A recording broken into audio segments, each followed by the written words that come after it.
So the assignments, the last team assignment was, I've gone through, I've read through them. I haven't marked them yet, but I'll be going through them in detail tonight, and you should have them back by the end of the week, at the latest. I'd say probably Thursday. That's a really good way of practicing putting a lens on, putting a lens on an analysis that you're trying to do, and view it from, say, a cultural lens, or even a pragmatic lens, even a different position. And what I've seen in the assignments so far, those that I've read, they've been really well executed. I think you get that. And in order to really do it, to really understand, you have to spend a fair bit of time really getting to know the culture. Now, in my experience, it's less about, saying, working with First Nations groups, because I haven't done as much of that, but certainly working with international organizations and different nation states and different cultures in different parts of the world. And it just takes time to understand how they tend to work. Like I do a fair bit of work in the Caribbean. I had a meeting with them today, and things operate differently there, right? So it's a different worldview and a different context. So that brings us to where we're at now, which is in Unit 5 and Unit 6, which is trying to help us do things to realize sustainable development, given the fact that we understand certain realities, that there are different worldviews out there, that there are different definitions of sustainability to different people and different groups, that there are some things that are just scientific with respect to the environment, like in terms of the ecological well-being and the health of the biosphere, and that there are some models, and we've just covered a few of them, or ways of conceptualizing how we relate to nature that can be used to help almost simulate how we can work together with natural resource management and different stakeholders. And sometimes those models don't work that well, depending on the situation. So we've got these pieces of the puzzle, and what we're going to try and do towards the last part of the course is walk away with our 2 feet on the ground, so to speak, with respect to a path forward, right? And there's a few things there. I would argue that there's the 2 kind of activities are communication. We need to know how to structure communications and execute on communications, and what communication means given these problems that we've seen so far. What role does communication play, and to what end? Where do we want to go with it? And then actual design, I would say, is the other kind of thing that is important here, which is we can communicate all day about an issue. So let's just say it's I don't know, climate change adaptation or something like this.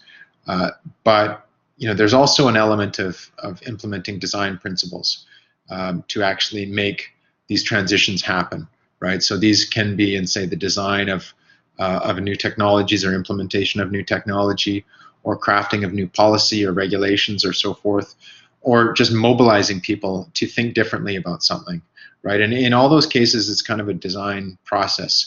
And in the last unit here, in Unit 6, we talk about transition or social transformation, okay?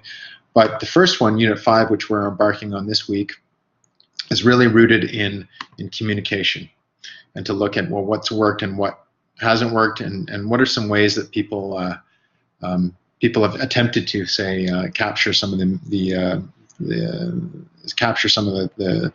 principles that we've been reviewing. So I'm just looking at the overview here, and what I've entitled this is Connecting Diverging Understandings in Communication, because there's a lot of different ways people theorize about communications and what works and what doesn't. So the multiple, I've written here, the multiple understandings and values that surround environmental issues produce a landscape of seemingly irreconcilable views on sustainability, right? So you could say that now in BC and Alberta, there's certain camps that might have might have irreconcilable views. You know, we don't agree with a hydrocarbon-based economy. Therefore, there should be no pipelines. So how are you going to find a middle ground there? I don't know. It's hard to see if there is a middle ground, but we try to. That's our job. Place-based approaches are powerful tools to connect diverse and disparate global issues to local priorities, understandings, and concern. We will consider visual communications about climate change, film, and images, and how they might bridge distinct perspectives and views. Our analysis will draw on emerging research that suggests a stronger role for place and value-based approaches in environmental communication and education. So I've emphasized here something that I'm hoping is you're seeing as a thread through what we've been doing in the course so far is people really relate to place, right? A sense of place, a sense of belonging from where you come from or where you are. And if you can couple that with communications, there can be some powerful results. Same with values, right? And so when we looked at the last assignment, a lot of the values that are that are adopted or held by First Nations groups are very, very much place-based. They're intrinsically connected to where the people are from and what they've used to sustain themselves for thousands of years as a culture. So that's what we'll look at in this unit. The readings that I've posted here there's 4 required main readings and then as a supplementary one. First one here is Think Global, Act Local, the relevance of place attachments and place identities in a climate change world. Second reading is Lights, Camera, Action, Altered Attitudes and Behavior in Response to Climate Change Film, The Age of Stupid. So this is kind of looking at how effective are these pieces, right? Because we've seen, you know, several. I mean, you go online and look at environment video or something like that, and you'll see, you know, hundreds of different videos on every different issue you can imagine, from plastics in ocean to Al Gore's films to whaling in Japan, all kinds of stuff. And so the question, you know, we've got to ask, it's great. I mean, it's, especially if it's a fantastically produced piece, it's great to see these things happen, and we'll continue to see more. But the question sometimes that I have, and this is what this paper tries to get at, is, well, do these really alter behavior? You know, in this case, it's to climate change. Do these films and these media pieces really change the way people act? You know, do they stop driving their cars and so forth? And, you know, it's an important question to ask. The next reading here is on the use of imagery for climate change engagement. And the last reading here is Fear Won't Do It, promoting positive engagement with climate change through visual and iconic representation. So that's more, that reading is about, well, what's the tone that you take, right? So does doom and gloom work, right? Is that a way to get people to act, right? By fearing people into it. And this argument is that fear doesn't do it.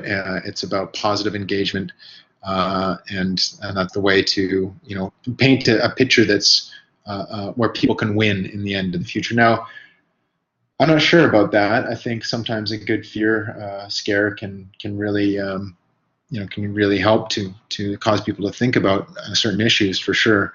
I do think, and my experience tells me, that particularly when communicating to audiences of people who are working in the private sector, fear of not complying is, maybe that can be useful, but I always tend to, I think I've had more success by identifying where those groups can see themselves in the future and where they're going to be, where they're going to benefit from making certain changes, and then emphasizing those things.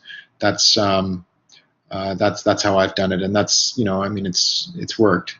So I would say this, you know, I'm not saying that you can't be negative, but I think that you're going to get more traction when you can paint alternatives for different groups along a more sustainable path. Supplementary reading here is from Morton et al. The future may or may not come, how framing changes responses to uncertainty in climate change communications. Not the core one, but worth taking a look at as well. So in summary, these readings are really about how do we have an impact on an audience or stakeholders of different sorts, and how do we do it, what has worked, what hasn't worked, and what might we want to consider when we're doing that. And yeah, that's what we're going to be doing for the readings for this unit. I will touch on the last assignment here.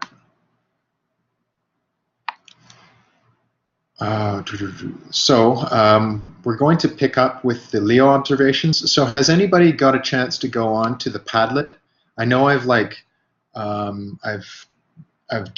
allowed people access to it, and I've had people get on it. I know that they have access, but I don't know if you've had a chance to take a look at any of them. Has anybody read any other of them?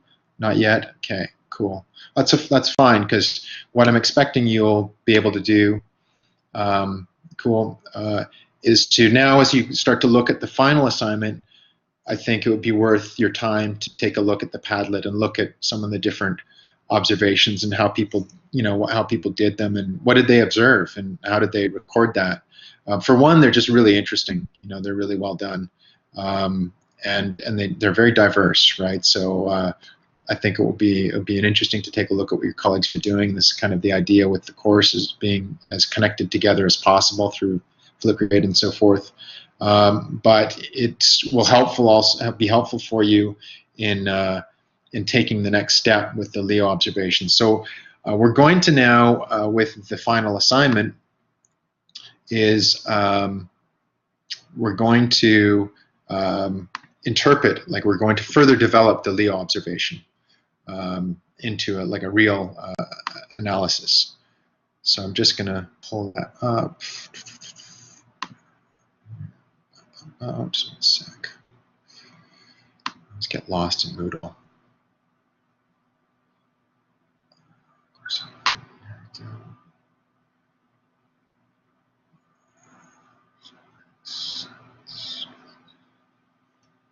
Just 1 sec.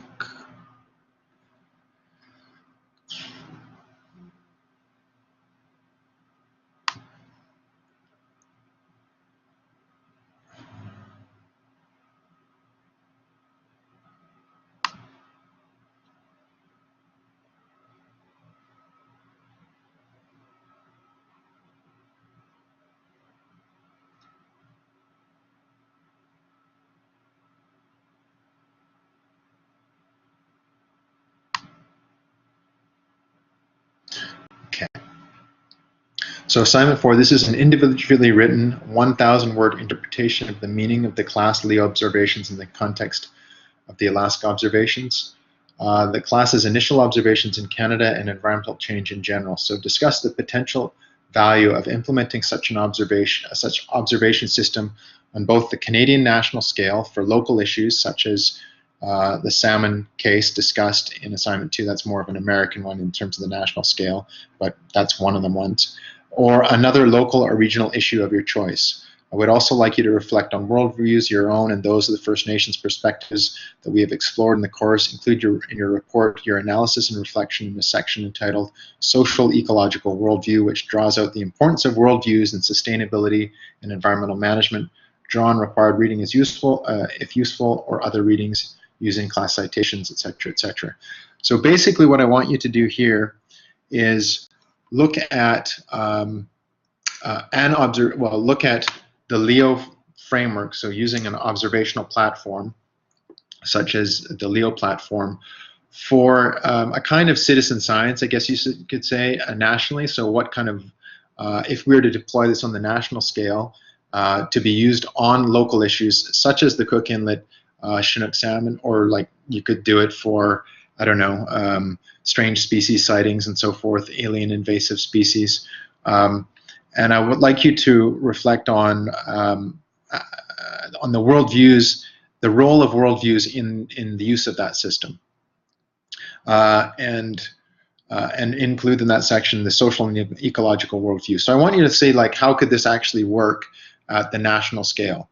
And then what role would worldviews play within that?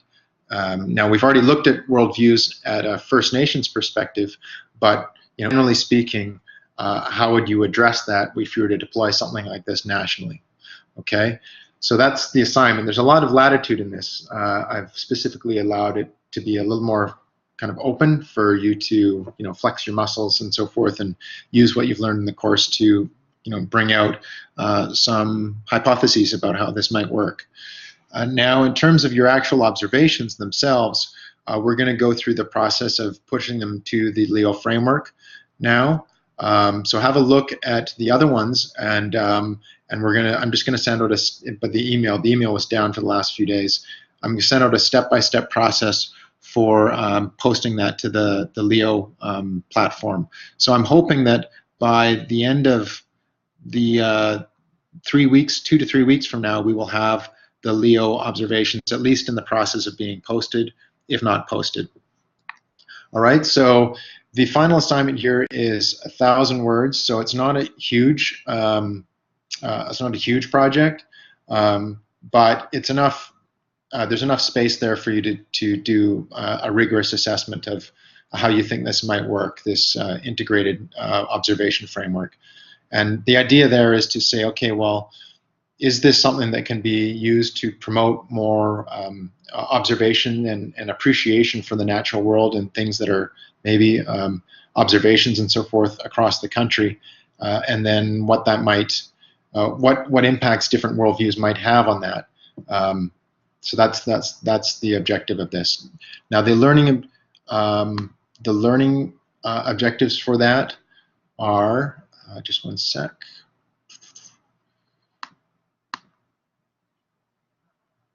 Matrix. 3146 8.2 8.26. Okay. 416483. Okay.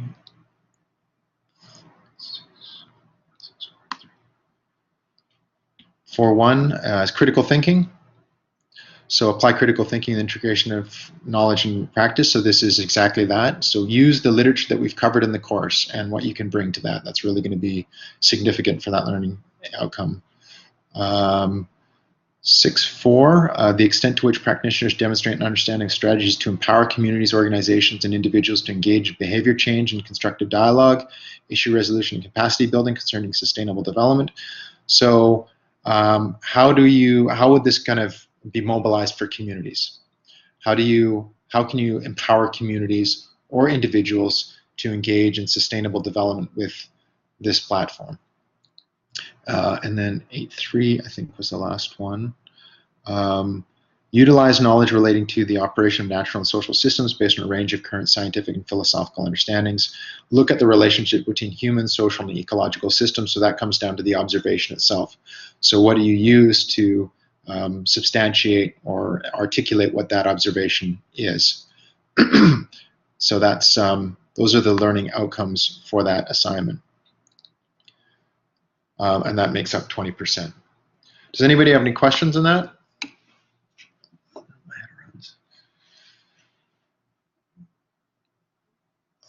Just a sec.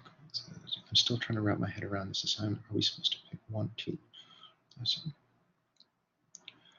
Okay, so you are to propose how this might work on the national scale and choose a observation. You could choose 1 or 2 from your classmates' ones. You could come up with one. You could use your original one.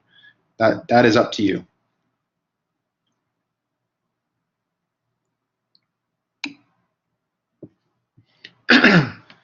But yeah, think about scale and think about some of the issues you might encounter if you were to do this.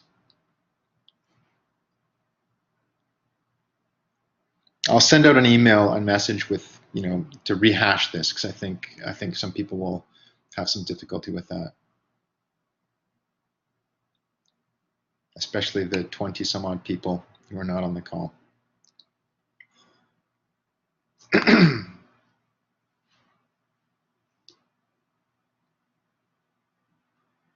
All right, so are we good with that, what we're going to be doing for this? Yeah, I mean, it's about the Leo system, and then also like, but bring in some issues around communication. You know, like it's about ultimately it's about um, integrated communication. Uh, how can this? How can a platform such as this work? And perhaps what are some of the limitations it might have? What are some advantages that it might have? Bring all of the things that we've been addressing throughout this course to this assignment, including the ideas that we'll be discussing in Unit 5. Is it enough, right? Like, say if we did put in a Leo platform and put a big marketing budget on it and everybody contributing to this, do you think that's enough to change people's behavior? You know, I don't know. I'm not sure.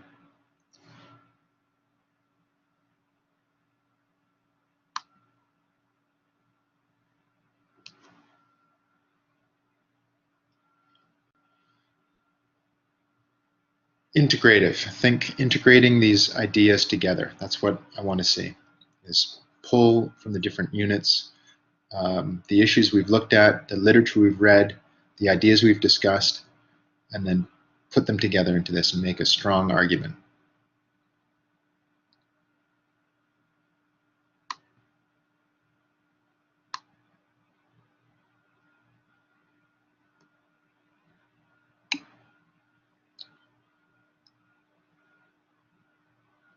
Yes, well, there you go. That might be an issue you might want to address, right? VHS beta or laser disc.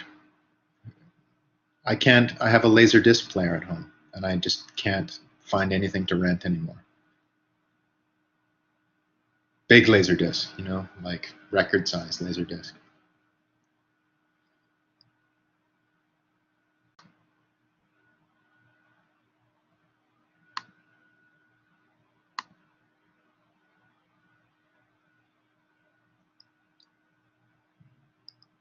But life cycle of something like this is something one would have to think about. I know a lot of these citizen science platforms, and I have the same question. You know, is it the technology or is it the process? I mean, that's a big question there. Is it the platform or is it the process? Like, could you do the same thing as a Leo framework using something else, right? Could you replicate that using paper in a community center, right? Yeah, I think it might even work better in some cases.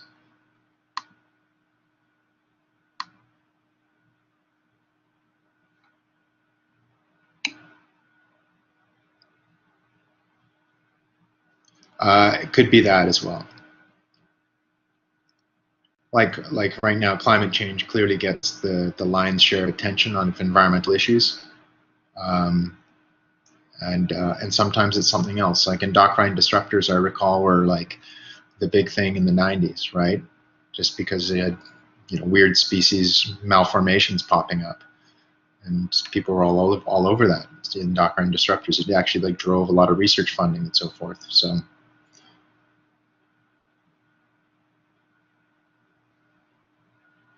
Could be the degree to popular media plays in this. You know, if you get someone like, I don't know, some celebrities who get caught on a certain issue and they start tweeting out on their Instagram and Twitter profiles consistent messages about an issue, believe me, you're going to get people start to pay attention to that.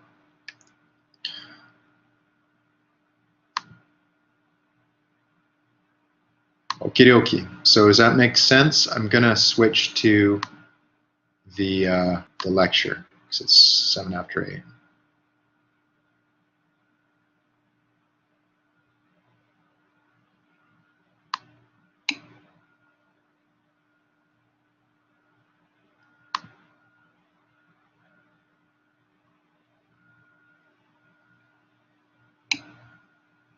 Okay.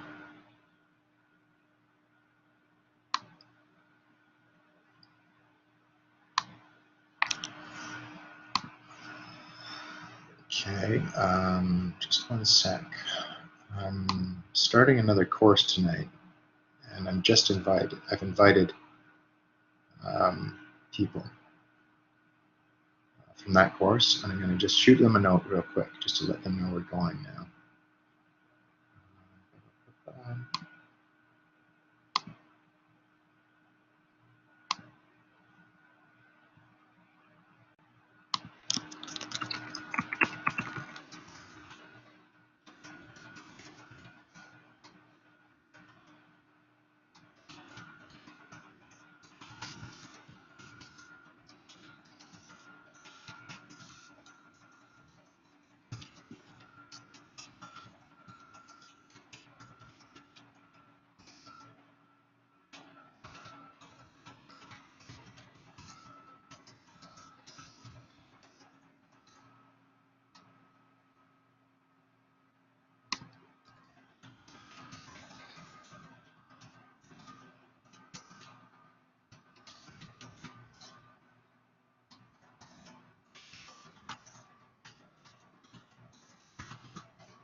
Okie dokie.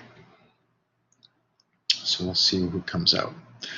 So what I wanted to talk about tonight, because we're kind of starting to talk about transformational processes and how do we actually design a better world, a better policy, and better processes? How do we communicate and engage others, like within the organizations in which we work, as well as outside in the world? And that's, that requires leadership, really, of various sorts, and it requires kind of it requires a lot of different things. And so when I was thinking of what to prepare for tonight, because I didn't have a plan for tonight, and I was also launching this new course, I thought, well, geez, what would I call this? It's like transformational thinking. So, and then I thought, well, I'd like to talk about what I've seen as transformational thinking that has influenced me. So what kind of communications has influenced me in my life to make, the choices that I've made for, the work and the study and so forth, and continue to make throughout my formation.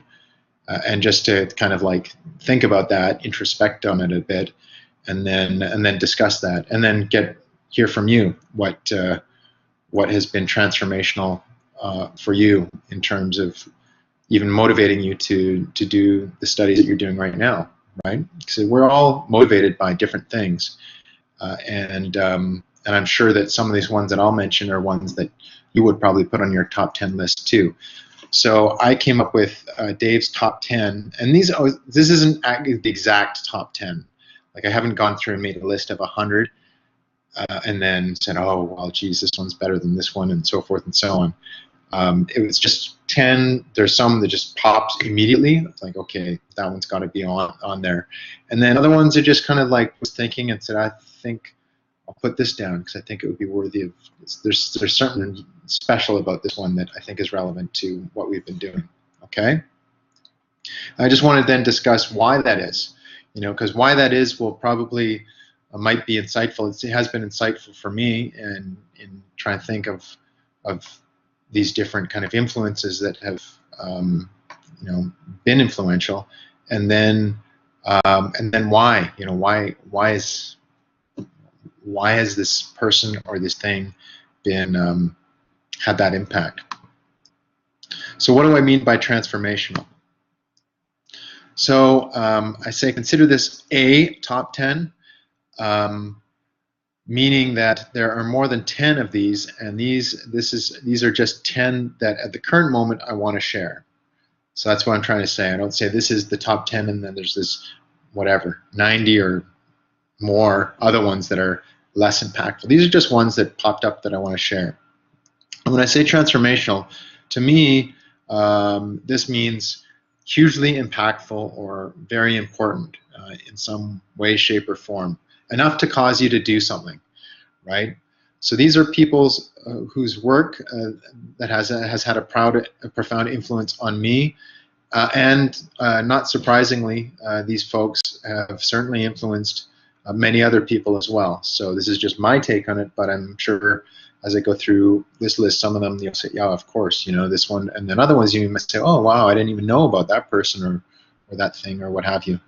In some ways, it is the content of their thought. In other ways, it is their courage. In other ways, it's their creativity. So what is consistent on this list, though, is the fact that each person's contribution had a transformational impact on me with respect to thoughts on the environment and sustainability.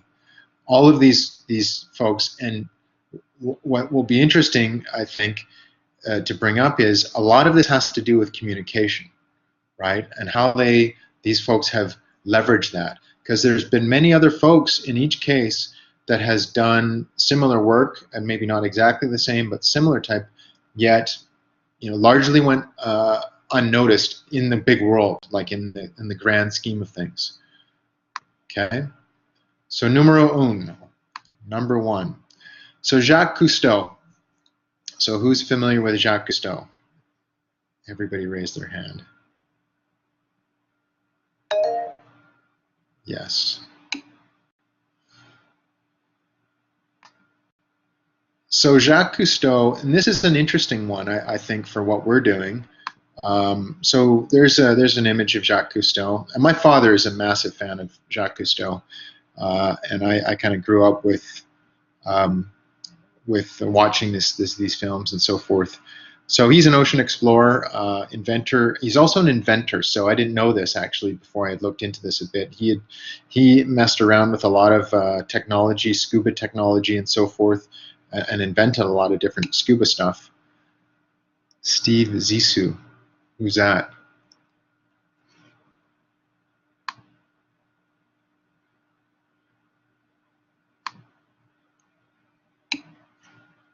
Bill Murray. Oh, okay. He's a producer of various nature films. He was born on June 11th, 1910. So he was around for a while. Initially, when he first started, apparently when he was a kid, he started swimming around, I think at 4 years old or something like that, started swimming around with underwater and just got fascinated with the underwater world, and then eventually started snorkeling or diving around the Mediterranean, and then from there just kind of went and did his thing. Initially did small explorations in the ocean and documented ports of call when in the military. So he was in the military, and he was really fascinated by capturing the culture and the imagery of various different places that he was called to in the French Navy, and he would just take photos of it and so forth. And that kind of interest then, worked its way into his ultimate career.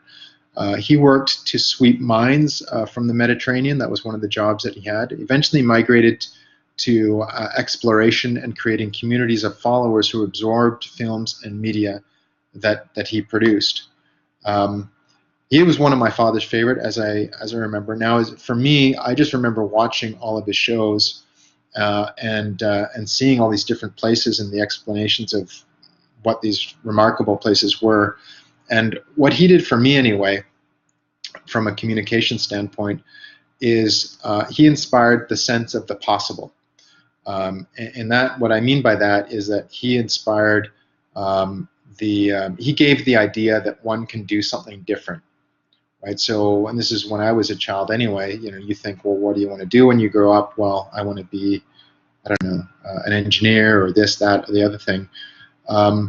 But there was folks like this who were out there exploring and trying to understand the world and research it and so forth, and was a profound inspiration.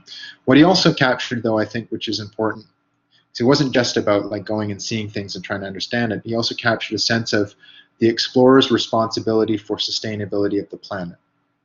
That was another, I think, a very important outcome of the work, at least for me, the impression that Jacques Cousteau's work had left on me. And if he were alive, I know his grandson is very active today. I saw him speak at a conference a few years ago in Montreal.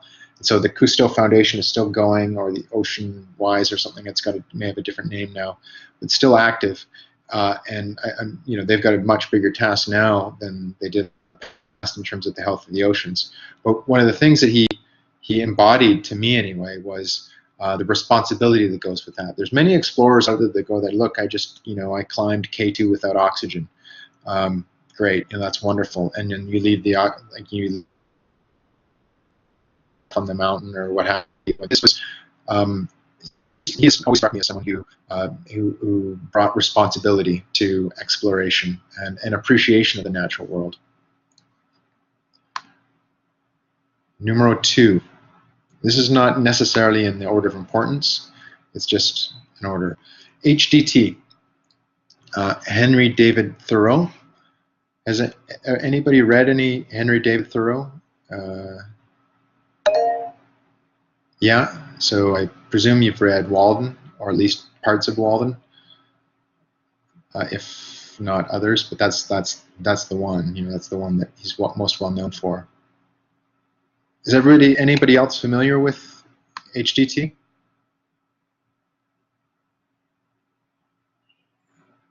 Okay, well, if not, I would check him out. So Henry David Thoreau. So Henry David Thoreau, this is an image of him, born in July 12th, 1817, so quite some time ago. He's known as an author, a poet, a thinker, an essayist, a tax resistor. What else would you call Henry David Thoreau? A transcendentalist, an independentist, maybe, if you want. Yeah. What his main contribution was, at least for me, and this is my, and others would probably agree with me, is he promoted simple living. Like, he promoted independent, simple living. So he wrote a book that I just mentioned called Walden, and documented that in painstaking detail. And it's not the most engaging of reads, to be honest with you, but it's kind of one of these things that you want to read. Like, if you're, especially if you're in this area of work or research, or just as every person should read, could benefit from reading Walden, in my opinion. So he went to the woods and lived, quote unquote, living deliberately, right?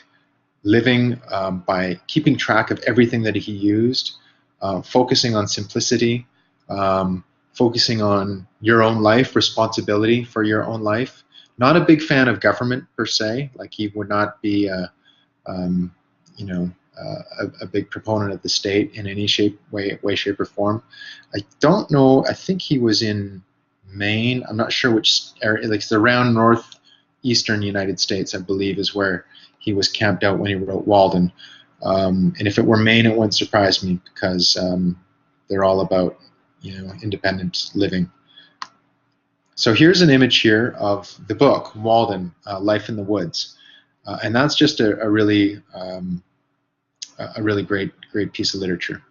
So for me, what he inspired was inspired a sense of of disobedience, right? And I'm not saying that, like, after reading this, I went out and started smashing windows and stuff like that.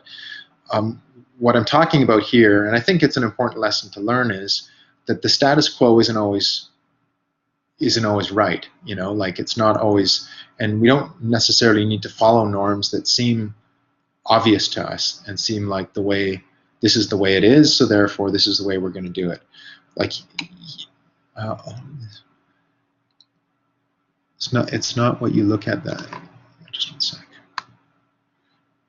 It's not what you look at that matters. Yes, exactly. Like, there's those kind of like nuggets, I'd say, of his work that really that are really valuable, and this is what I drew a lot from this. And I read this at a pretty influential time in my 20s. I actually should read it again. Actually, I'll read this in the summer. Perhaps you could consider this an alternative worldview. I read this while I was an undergrad, and so for me, my background, I come from Nelson, BC. That's where I was born, and really part of my early upbringing was not that different than what was in Walden. Pretty simple, pretty deliberate. Oh, excuse me. Pretty ingrained in nature. And so, I think sometimes, at least, what I try and avoid is complications in life, and HDT sure has done a great job of simplifying it, or at least being one of those things you look to when you want to simplify things. So HTD's he's on the top 10 for sure. So number 3, David Suzuki. Excuse me. Now, this is an interesting one for me. This is an interesting thing to think about when we think about communications, because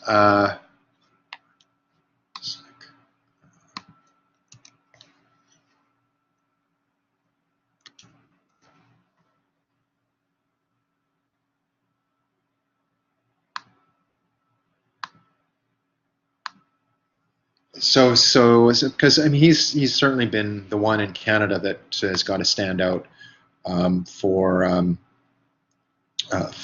communications. Now, I had a bit of a, not a falling out, because it's not like I'm good buddies with David Suzuki, although I've met him a few times. I guess I got so kind of tied up in the business world, and in the UN stuff and so forth and so on, that and I guess when you're working in this stuff in the field, sometimes like he has some extreme views on certain things, and has actually been kind of controversial with a few of my colleagues and working with them. It's been not that enjoyable. So it's kind of like, David Suzuki, he's just an activist, right? And that's, however, this past year, I kind of had I guess a come to Jesus moment with David Suzuki. When I went and saw him speak as part of a panel at SFU in October, I think it was. One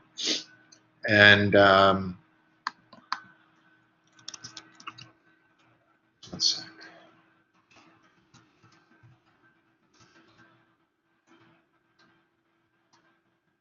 And he was lecturing as part of a panel on constitutional reform and the environment. So it was a group of panelists. There was a guy, John Burroughs. I don't know if any of you have read any John Burroughs. He's a legal scholar, Anishinaabe, and he writes a lot on First Nations rights and legal affairs, and particularly in constitutional issues. There was also Joel Bakan. Joel Bakan was on this panel, and he was the author of The Corporation, at least behind the film The Corporation. I don't know if you remember this. This is probably in the late 90s or early 2000s, but I wrote about, I think it was made into a film that talks about the corporations as psychopathic organizations, right? They take on personalities, yet they have no accountability, right? So he was there, and then a couple other people. One was working with the Downtown East Side, so on social issues. It was a really interesting panel. And then David Suzuki came up. He came in, and it was his turn to speak. And he delivered this presentation that was a barn burner. Like it was fantastic, and just everything about it. I thought, wow, this guy, man. I mean, he's just, his voice, his delivery, the content. He was talking about like what life would have been like in this coastal British Columbia back when it was just First Nations. So it was all about reformation of the Constitution. And of course, it's going to be difficult to go back to that kind of situation now. We have far more people and a far more development in this region. But just, it was such an amazing presentation, and he was so candid and honest about his criticisms of our current government's stance on certain issues. And I just thought it was a very courageous and frank and well-delivered presentation. And I became a Suzuki fan once again, despite any of this other kind of stuff that had been happening. So I mean, he's a geneticist by training. He got into public science and really has become an icon for sustainability in Canada.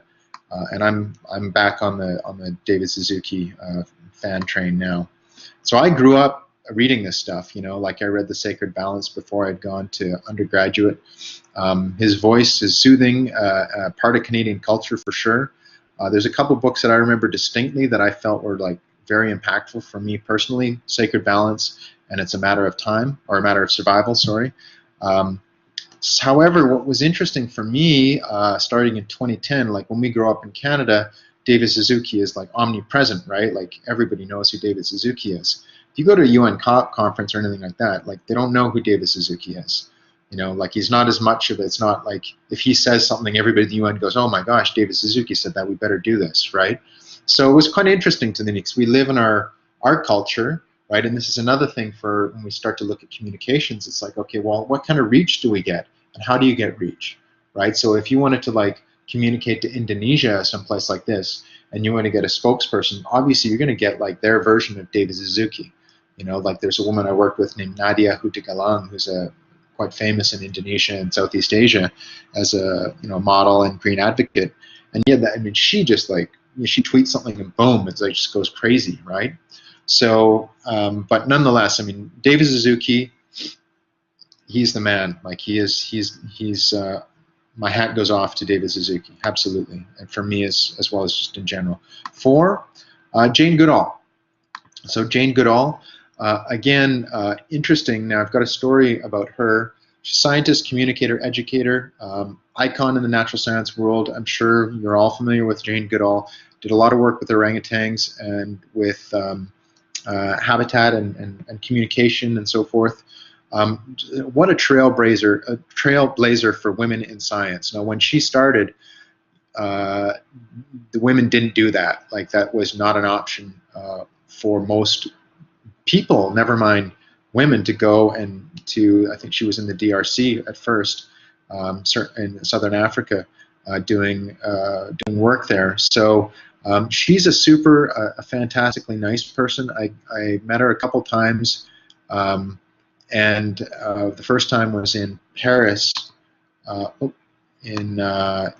the 2016. So that's not that long ago. This a couple years ago at the Global Landscapes Forum, and she was promoting one of her projects, which was a sustainable landscape initiative through Africa. And then again, I met her at Royal Roads University. She was there a year ago, I think, or maybe a bit more. She was delivering one of her lectures. So, I mean, again, Jane Goodall, there's a lot of people that have done similar type, not the exact same work, but maybe the same impact in terms of the science and so forth, but have had far less reach and arguably far less impact with their work. But what Jane Goodall has managed to do is to be masterful with her communications and to really connect her work with the masses. There's not many people that I know that don't know who Jane Goodall is and what she's done. And if you happen to, if you're able to hear her speak, I would highly recommend going and see her speak. She's really just a modest and fantastic presenter and has done a ton of great work. So I think, but one thing that's interesting with her now is that her main thing for quite some time was about conservation of habitat, because that was one of the things that was affecting all sorts of species.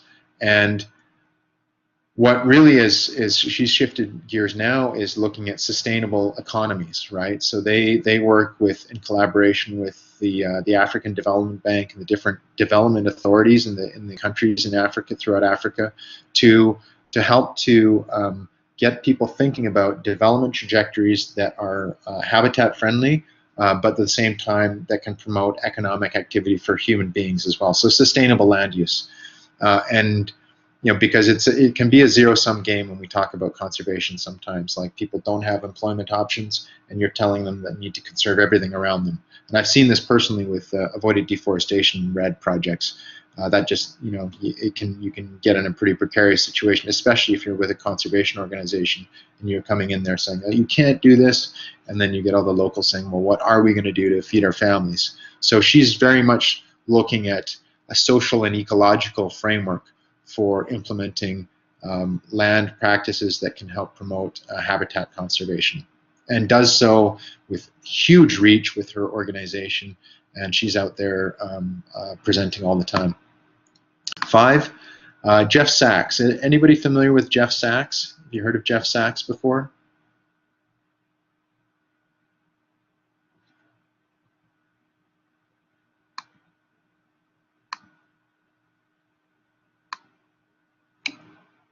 Not familiar? Good. Okay. I was hoping to bring some names here and some people that you're not familiar with, because I think it'd be a good idea to check some of their work out. So Jeff Sachs, Jeffrey Sachs, here's an image of him. He's a development economist.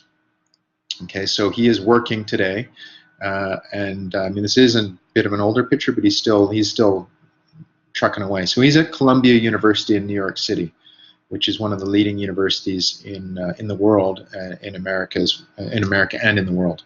They've specifically they've got a very good global development group. So they've got a team of sustainable development people, Jeff Sachs being one, who are really impactful. Like So Jeff Sachs is very prominent in the world of sustainable development and the thinking around sustainable development. He's been working on sustainable development for a long time. He was one of the leading people behind the creation and implementation of the Millennium Development Goals, right? So he was one of the driving forces behind the MDGs. If not, you could credit a lot of that of the MDGs to him. He's written widely on sustainable development and economics, and very practical stuff. Like quite often you'll hear academics speak, and it will be theory. I mean, this guy knows economics and macroeconomics quite well, like very well, and but he's tried it. That's the thing I really like about Jeff Sachs's work, is he's tried these things out. And he will then take sometimes controversial positions on things such as genetically modified organisms, right? Or the use of pesticides, or the use of fertilizers, right? Like he will counter argue you on that. If you were to come along and say, okay, well, we need to have permaculture is going to save the world, Jeff Sachs is going to annihilate you. Like he'll sit down and he will deconstruct your position with reasoning, logic, and fact, from the field and from theory, that will quickly cause you to be quiet and start listening. That's my experience with Jeff Sachs, and I saw it. So I saw him speak in 2012 while I was doing a project in Rio de Janeiro at the 20th anniversary of the Rio Summit there, Rio Plus 20, in which everybody celebrated, or at least came together again to talk about global goals. The Rio Summit, and Jeff Sachs was there. So he was on a panel of 3 people. Bob Watson was one. Bob Watson is a very prominent climate scientist from the UK. Another woman, I forget her name, but she was with the UK, a politician from the UK who was quite very well respected, and Jeff Sachs. And Pavan Sukhdev was on the panel as well. Pavan Sukhdev is he's from TEEB.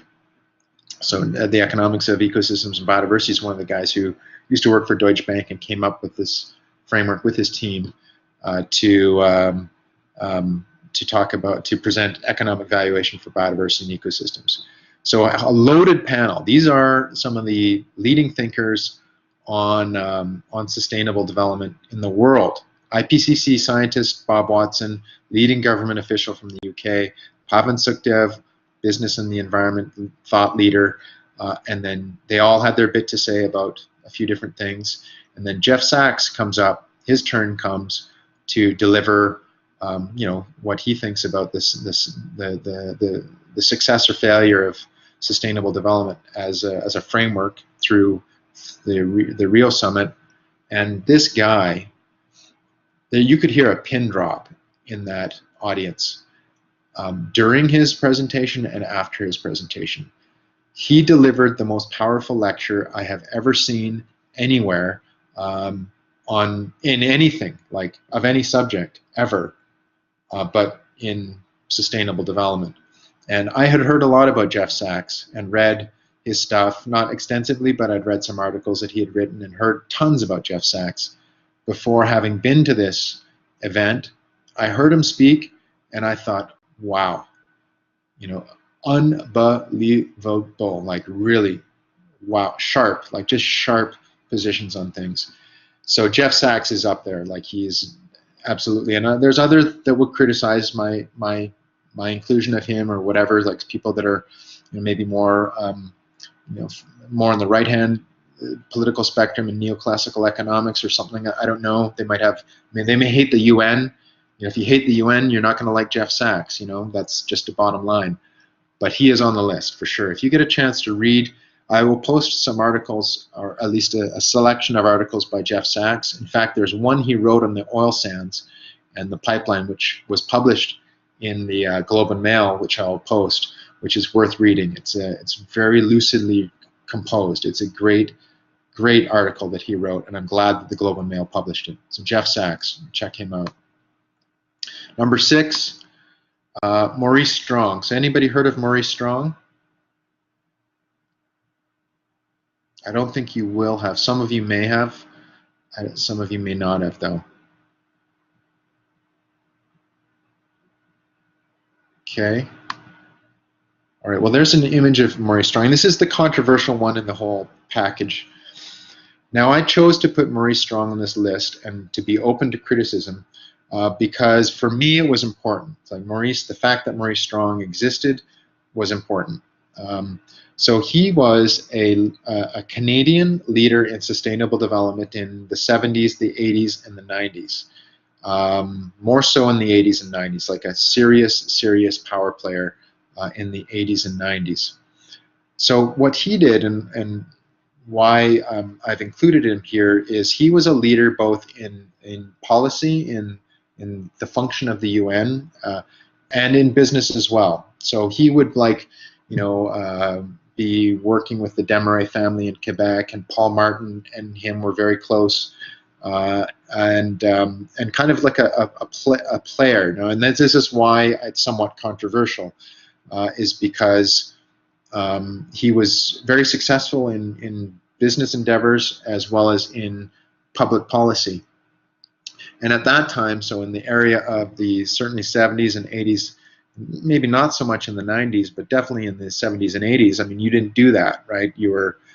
That was a conflict of interest. You were either your public policy people, like I worked for the government, or you were a business magnate, right? Whereas he worked in both worlds, and therefore attracted some controversy. But he was a pioneer in climate and development action. So all of these things about climate mitigation and adaptation and the role of the UN and the IPCC and UNFCCC and all of this stuff, this guy was a very active participant in that world and paved the way for a lot of the things that we see today. And so perhaps controversial because across both worlds, private and public interests. In those days it wasn't done, but now it's quite common. I mean, you just make it clear as to what is what. But why I've included him and in this list for me personally was that what he exemplified was the fact that leadership can come in different forms. So it's not just about going and okay, I'm gonna try and be a premier or a political leader or what have you. You can exercise your influence and your agency is really what it boils down to. Your capability and your capability to do something positive for the world in different ways, and that it may change, right? So he taught me to be open-minded about how one can go about doing these things. And he also exemplified the fact that business and the environment are not mutually exclusive. And in fact, like the real action that needs to happen today is where we can find synergies between those worlds. Because I had a meeting yesterday. Literally, I had a meeting yesterday with the UN Development Program lead for biodiversity and ecosystems, who's in New York City, and we agreed that the pavement, the tires hit the pavement in the private sector having impacts on the world. I mean, that's really where a lot of these problems we're running into, is where we get resource depletion and pollution and so forth. And we've got to find a way that we can engage the private sector with the objectives of organizations like the UN and the federal government and provincial government, municipal government, and NGOs as well. And so we have these ideal goals like the Sustainable Development Goals or the Millennium Development Goals, but a lot of those goals in order to achieve them, we need to have the organizations who are working against them in some ways, like private sector corporations, right on line with them. And Maurice Strong, for a very long time, showed that can happen, that those two worlds can work together. So I've included him in that. So take a look at the history of Maurice Strong, and these are part of Canadian history for sure. 7, Brian Mulroney. So this is an interesting one. I've always, quite often when I've taught courses in environmental impact assessment, the first class, and this is at Concordia University, the first class that I would give, I would ask the question, who is the greenest prime minister in Canadian history, like in modern Canadian history, as when the environment was an issue, right? Like as opposed to say, 100 years ago where we weren't as aware or concerned about that issue. And the answer to that, in my opinion, is Brian Mulroney. So I've included him on this list because he's an interesting one, and he again is a very controversial one, right? Because he's not regarded as one of the most loved prime ministers in Canadian history. But if you look at his record, it's hard to refute the successes that the man has had with the environment. Gasp. Yes, Brian Mulroney. So I would argue that he is the greenest prime minister in recent Canadian history. You can take me to task on that, and you can discuss that with others, and you see what they say. And they could probably come up with counter arguments, but I would have to say, well, look at the evidence. So at that time, when he was the Prime Minister of Canada, the issues at hand were many, but in the environment front, we were struggling to deal with the depletion of the ozone layer was a massive issue at that point in time. Acid rain was a very huge issue at that time. Global cooperation on environmental issues was a massive issue at that time. And Brian Mulroney and trade ended up being a massive issue as well. The kind of the linkage with the United States, which we're revisiting right now, coincidentally. And so Mr. Mulroney, acid rain taken care of, right? Regulated. SOx and NOx emissions, regulated, permitting system put in place, taken care of. Ozone depletion from CFCs. The Montreal Protocol that was put into place in Montreal, which limited the use of CFCs and monitored that and ultimately took care of that problem. Global cooperation on environmental issues. So at this time, the conventions on biological diversity, climate change, and land degradation, all of which Canada became a party to, was during his tenure as well. In addition to that, NAFTA was signed and formulated during his tenure, and what went along with that, and a lot of people aren't aware of this, but NAFTA, one of the biggest fears behind NAFTA at that time was, and today even, was the fact that this is a trade agreement between Canada, the United States, and Mexico. So the fear was that there would be massive social and environmental problems created as a result of liberating trade between those three parties, because a lot of the impacts from an environmental standpoint would be off-sourced to Mexico, right, because of more lax environmental regulations and social regulations. So, for instance, labor laws, minimum wages, controls on pollution, all that kind of stuff would fall to the wayside when trade is liberated, which is a legitimate concern, and actually that happens a lot. But so as part of NAFTA, one of the stipulations that was within the process of creating NAFTA was the fact that there needed to be some body that would oversee that, those aspects. And so the environmental part of that was then the portfolio for that was given to a group, and it was created called the Commission for Environmental Cooperation, the CEC, right? So the CEC is based in Montreal, and it's an organization that its mandate is to foster sustainable development in line with the NAFTA agreement. So they do a ton of work on monitoring and assessment of the impacts of trade and business and just in general on the environment from Mexico and the United States and Canada.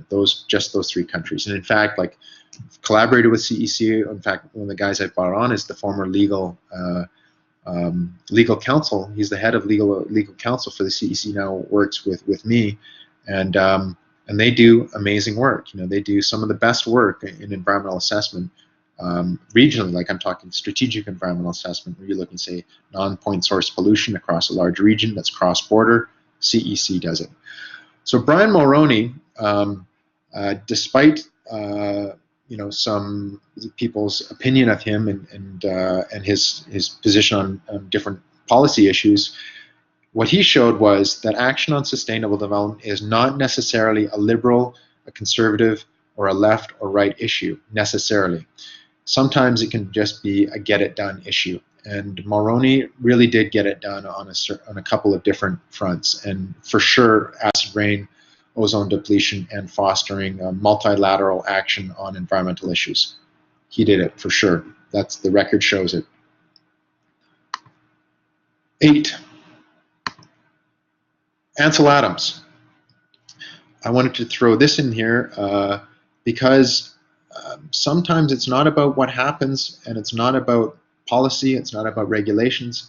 It's just about appreciating what we have around us. You know, and Ansel Adams is just such a remarkably fantastic photographer. And I don't know, I'm not sure if I can, I know of other photographers that really can capture a landscape like Ansel Adams. You know, his black and whites are just majestic, really. There's not many other words I can think of to describe them. So I included him here just because it's something's not about the action. Like, it's not about what did you do. It's about the impression that you can make that can then kind of instill those values in others. And this is kind of what we're looking at in Unit 5. And Ansel Adams is a very good example of that. I'm trying to think of the painter as well. Geez, slipped my mind. He was affiliated with Royal Roads University. Anyway, Ansel Adams, he's in there. No, and Moamli Karbi, one of them. Geez, what is his name? This is the paintings of animals. Bob, he's famous. There we go, Robert Bateman. Robert Bateman. So Bateman was, I don't know if they did end up doing that, but they were going to do a gallery of Robert Bateman's artwork at Royal Roads. There's something in the works with that, I'm not sure. Tony Boydell, some of you may have had Tony as an instructor. Tony knows Robert Bateman very well. And he's just another example of just a fantastic artist who captures nature and you know, in a remarkable fashion. He's amazing. Robert Bateman's amazing, and it's unfortunate that he kind of has gotten a bad rap in the art world by some people because, I don't know, they just view his art as, it's too realistic. You know, I've heard that before. People say, oh, it's like photos. It's like, well, you know, yeah, hyper-realism. Whatever, that's what I say. Like, go away. You go do that then. Like, I'm going to criticize Robert Bateman's work? Give me a break. Like, go away. Go do something else. That's what I'd say. Like, just go away. Number 9. So we've got some artists, we've got some thinkers, we've got some political activists, we've got some business people. A bit of a mix in this list. Leonard Nimoy. Do you know who Leonard Nimoy is? There we go. Yes. Leonard Nimoy. Now this one just came to me. Do you know why Leonard Nimoy's on this list? Anybody know why Leonard Nimoy would be on this list about sustainable development? And it doesn't have anything to do with Star Trek. If you get this, you get a prize, if someone can guess. So it's absolutely not logical. Does not compute. All right. If you don't know, then this will be a treat. So Leonard Nimoy was the host of a show, and I guess it was the 80s, called In Search Of. I don't know if any of you have ever seen that show.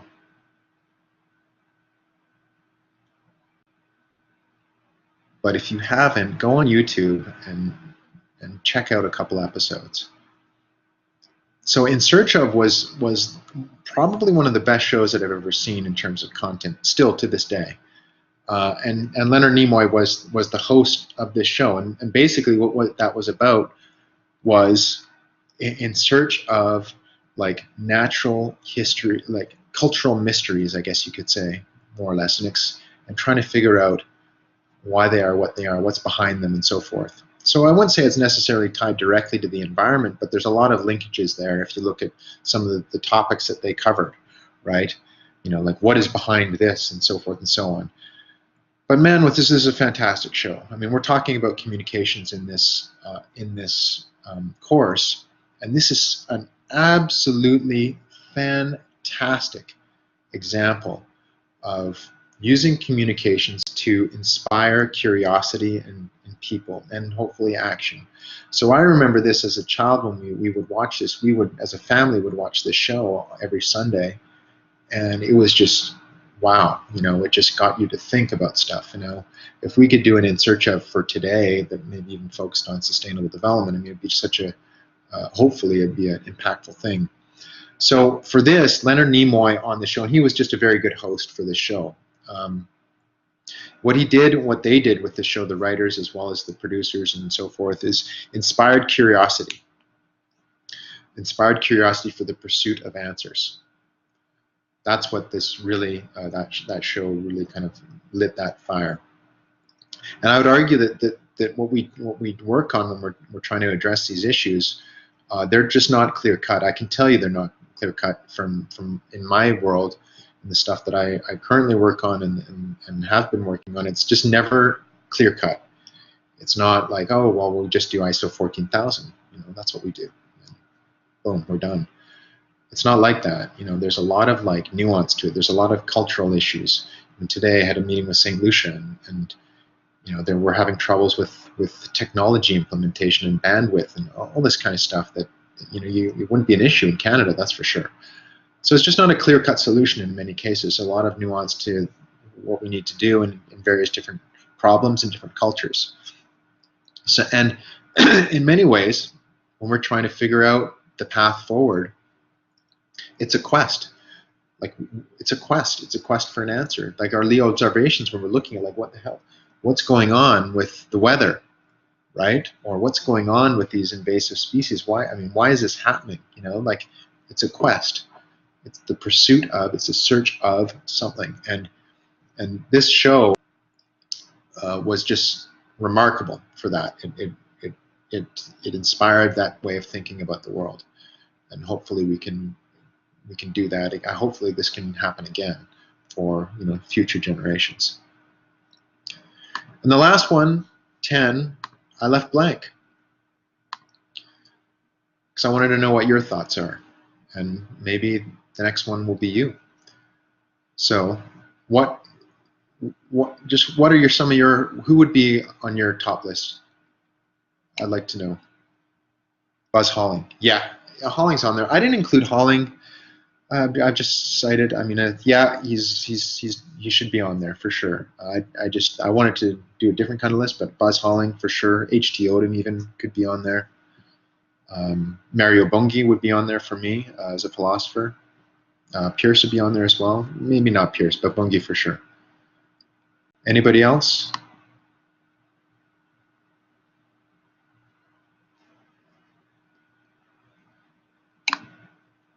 Aldo Leopold. Oh yeah, that would be one I would be on there.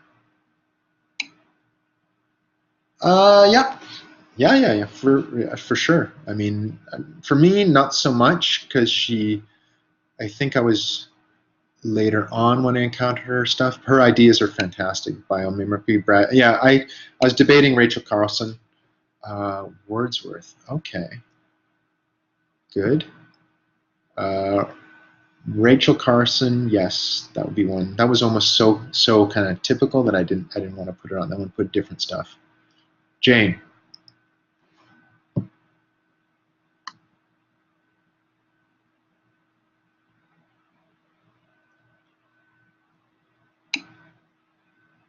Teddy Roosevelt, okay.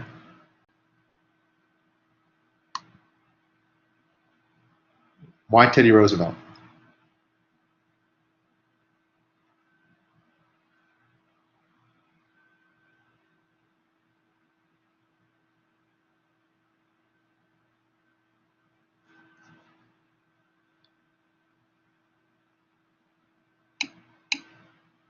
Ah, yes, okay. Yes, correct. Guilford Pinchot, conservation for the sake of it. And also, they had a very practical approach to conservation. Like there was big problems at that point in time. The sustainable use paradigm, the practical conservationist paradigm. Like this is Leopold and Pinchot were like kind of, many people see them as like opposite ends of the spectrum, when in reality they're kind of working towards the same goal. Danielle, Thailand. Right now, there's a committee in Krabi that goes around to beaches to collect garbage. Sometimes it's grassroots people that makes large strides. Okay.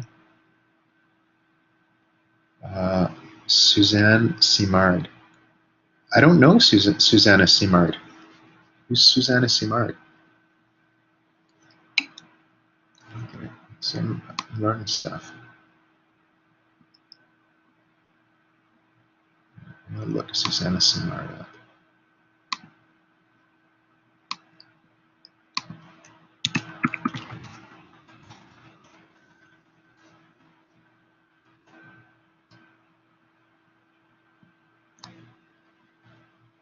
Oh, she's at UBC. Forest College at UBC. Wow. I'll have to look her up. I'm literally at UBC right now. Marguerite Networks. Oh, okay. I think did she? There's a film that came out on communication between trees in rooting networks. That's her. Okay, okay. I'll have to check. I've heard about that film, but I don't know her or that. That's neat stuff. Shane Mahoney.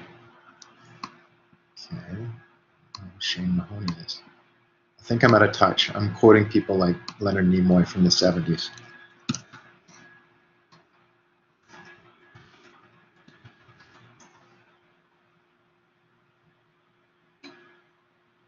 Canadian biologist. Internet. Okay. Conservation.com. Okay, conservation biologist. Okay. Cool. I've got some YouTube viewing to do now. This is great. Paul Stamets. Who's Paul Stamets?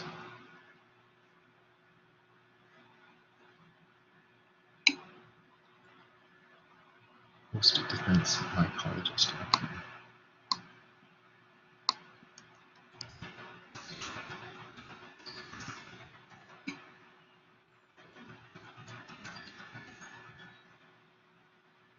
Oh wow, okay. Mycologist. I see him running. Okay. 6 ways mushrooms can save the world.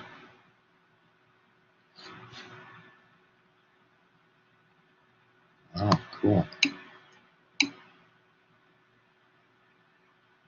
Okay. So there, he produces supplements made from mushrooms that can help people out.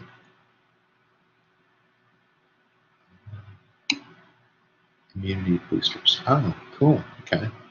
I don't know about that. I know about, red reishi. There's my brother takes that. It's a mushroom, I think. Reishi, red reishi mushrooms. They're Japanese or something like that. Okay. Cool. Okay. Who else do we have here? Oh, this is the Radio Lab podcast from Tree to Shining Tree. Okay, I'll have to check that out.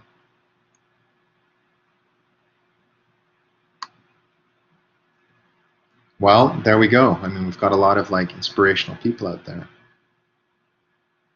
I put in Perry Farrell in there. I want to get rock and roll on you.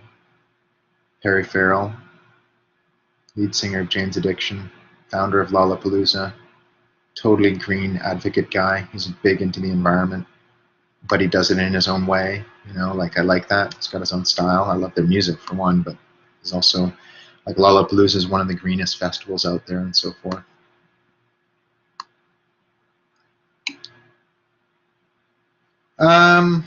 Yeah, Neil Young. I mean, I like Neil Young's music. Yeah, I like Neil Young.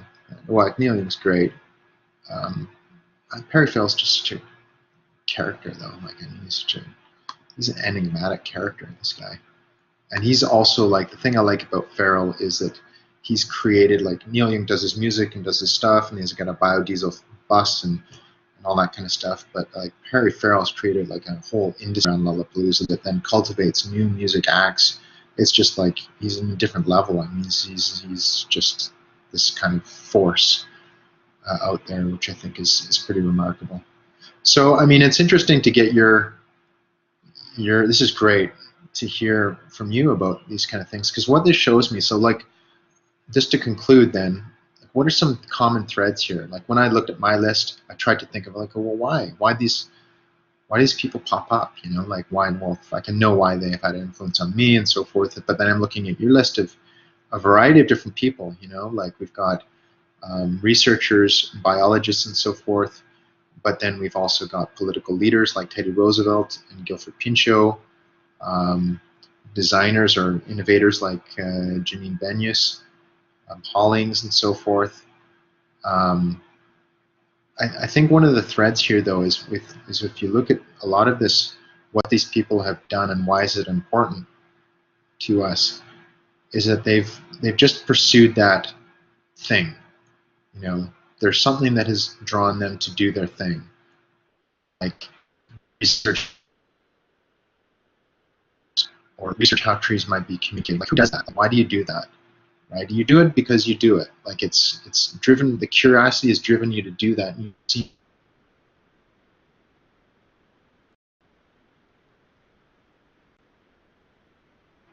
And sharing those learnings and those ideas is an important part of that. That's why you've noticed that a few of these people here have done TED Talks, right? And TED as a platform is fantastic for that, because it liberates a lot of thinking that previously was less liberated in such a way that it's accessible, right?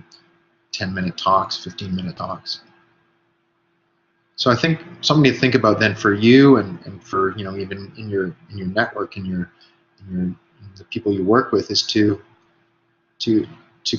cultivate that, you know, to encourage that. Like I like to see people. In fact, I bumped into an old classmate of mine today from McGill. I hadn't seen him for a while, and he's doing cool stuff. And it's just, wow, I mean, that's amazing to hear what you're doing. And I'll send him an email tonight for sure, just to say, hey, you know, keep it up. He's doing VR stuff with geography and neat things, you know, and try and like give people the audience, you know, and the support. Sometimes that's all we need. Sometimes that's all that's needed, is to give the encouragement to others. And then, you know, if you have those ideas that you think are worth putting out there, don't be afraid to do it, because you know, yes, we might fail, but we might succeed. And in some cases, like if some of these people, Janine Benyus didn't pursue her interests in biomimetics, then we would be all less wealthy in terms of learning about or thinking about her ideas. Same with Shane Mahoney's work or Susanna Simard's work. So I think that's kind of something we can draw out here as a moral. So don't be courageous about these things. Dr. Edward Bach. Okay. Another one. Getting all these new references is awesome.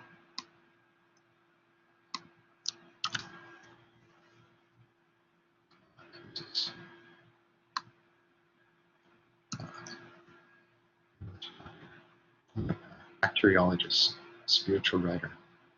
Okay. Homeopathic traditions. So is he considered to be the founder of homeopathy?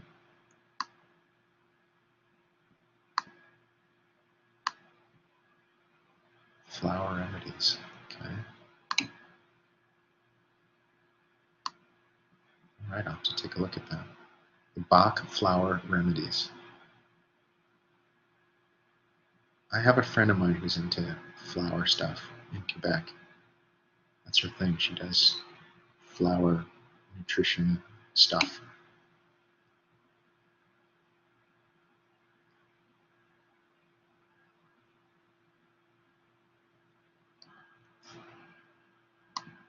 I'll share her.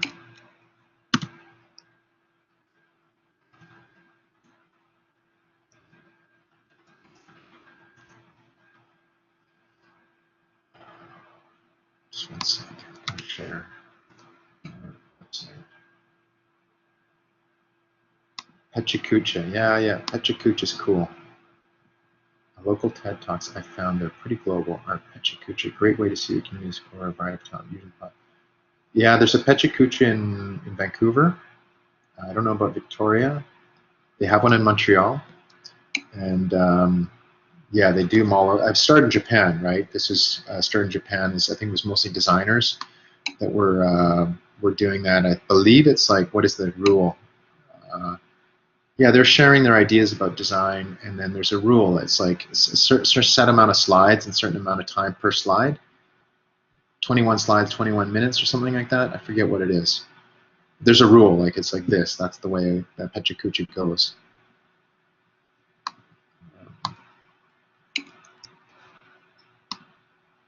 Oh, there's no words. Okay.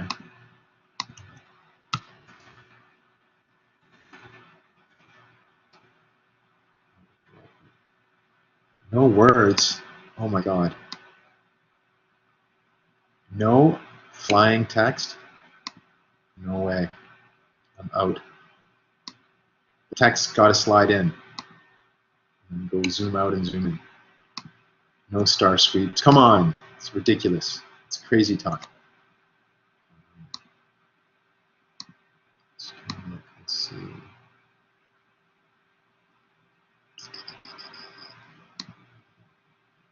Let's share.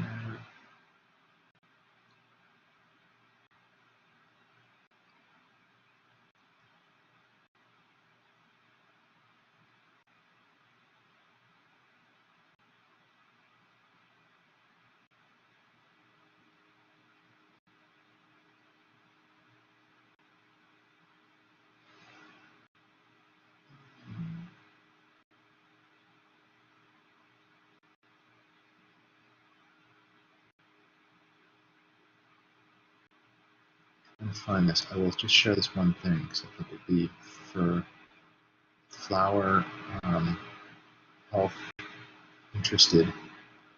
She's doing a lot of this stuff. Oh, there we go. Jessica, that's it.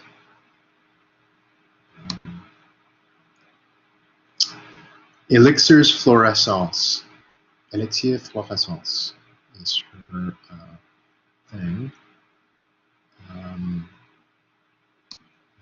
Just a sec. There we go. So, fleurir à son essence. Thérapie par les élixirs floraux. Floral elixir therapies. That's her thing. There.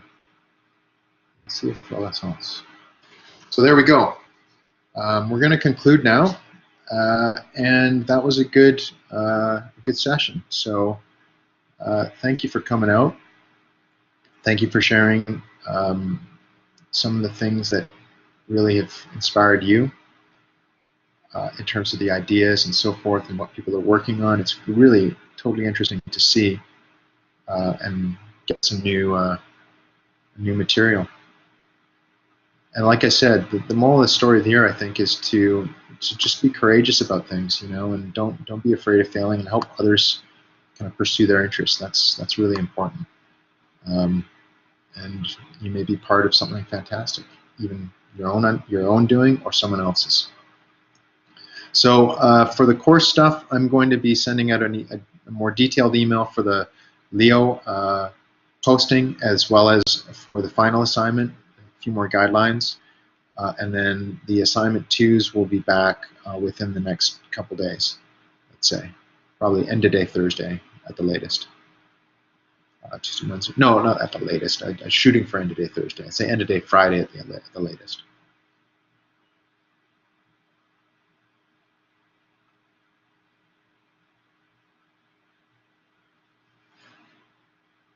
All right.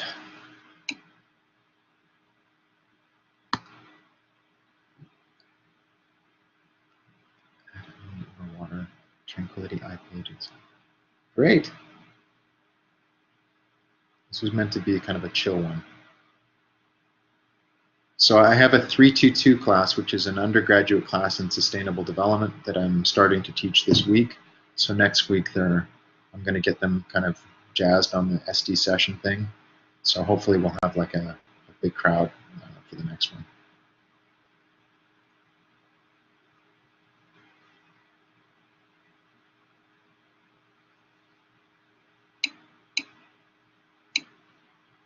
Okay, thank you very much for coming out, and we'll see you online. Take care.